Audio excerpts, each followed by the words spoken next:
Hello gardening friends, welcome to Backyard Basics. I'm John Drumgoole. A lot of new gardeners. Every day I meet new gardeners, pretty much young folks just getting married, first house, living in apartments around the campus area. They're all over the place and they all want to grow something. And limited budgets are out there too. If you're having children or you just bought a house or you've moved into the campus area, you probably don't have a lot of money, and yet you'd still like a nice specimen plant. And that's easy enough to do by buying the least expensive ones and growing them out. Easy enough.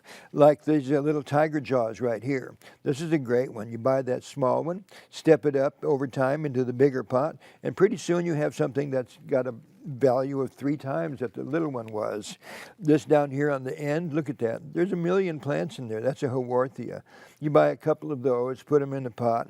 You know, it does take a few months for that to happen, but it's certainly worth it. Because if you're buying several plants, then you can buy a bunch of small ones and get many of them going at the same time.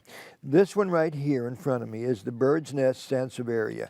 And you would go out and you'd buy a little tiny one like this one here and step it up into the pot and grow it out, and it'll pup all over the place. These are many in there that came from the one plant.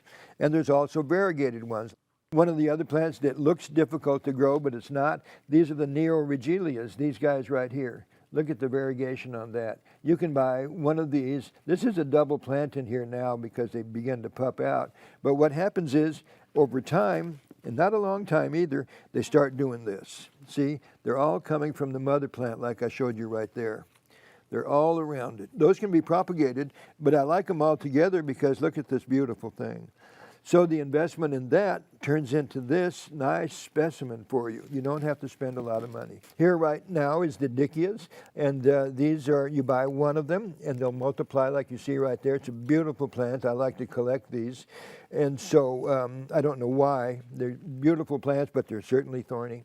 And down here is another set. You buy the small one, you grow it out, and you get this nice, wonderful specimen right here.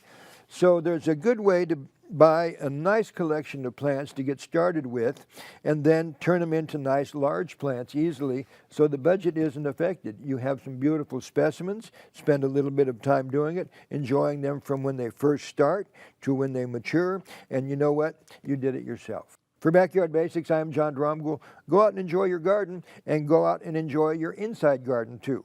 We'll see you next time.